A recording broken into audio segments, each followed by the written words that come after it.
ఎప్పుడూ ఆకాశాన్ని అంటిపెట్టుకుని తిరుగుతూ ఉంటాం. కాబట్టి అడవి తల మీద వాలిన ఖడ్గ సమూహాలను మనం చూడలేదు. కానీ జెండా అయిన ప్రతి తలా తెగిపోయింది అక్కడే సుమా. ఎంత రాగం తీసినా ఏడుపు పాట కన్నతల్లుల శోకంలో ఒక్క అరనీటి చుక్క కూడా కాదు. హిడ్మా చావలేదు. అతను ఇప్పుడు మట్టి పరిమళమై, చినుకై, వృక్షమై అడవి ప్రతి శ్వాసలో జీవిస్తున్నాడు. ఏడ్వబోకమ్మా, నువ్వు తోడ్వబోకమ్మా, సల్లంగా దీవించి మముసాగనంపమ్మ. ఏడ్వబోకమ్మ, నువ్వు తోడ్వబోకమ్మ, సల్లగా దీవించి నన్ను సాగనంపమ్మ.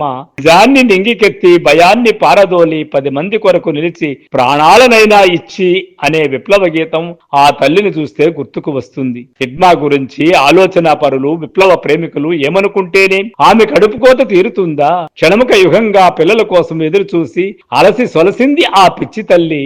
పరుహితం కోసం తోటాలు చిత్రం చేసిన మిగతా శరీరాలే ఆమెకు మిగిలాయి. అప్పుడప్పుడు అడవి ఊళ్ళోకొస్తుంది. అడవి నేలని ముద్దాడుతుంది. నేలకు తెలుసు తన సూర్య కవచం ఏమిటో అంటున్నాడు కవి అఫ్సర్ రజా హుస్సేన్ గారి ఈ విషయ విశ్లేషణ మీకు ఆకట్టుకుంటుందని, మిమ్మల్ని ఆలోచింపజేస్తుందని, మీ గుండెను తడి చేస్తుందని, చెమ్మ చేస్తుందని ఆశిస్తూ ఐఎమ్ విశ్వనాథ్. మన సాహిత్యం ఆలోచన పరులు తప్పకుండా చదవలసినటువంటిది, వినాల్సినటువంటి ఈ విశ్లేషణాన్ని, ఈ విషయ కథనాన్ని తప్పక ఆదరిస్తారని ఆశిస్తూ థ్యాంక్ యూ.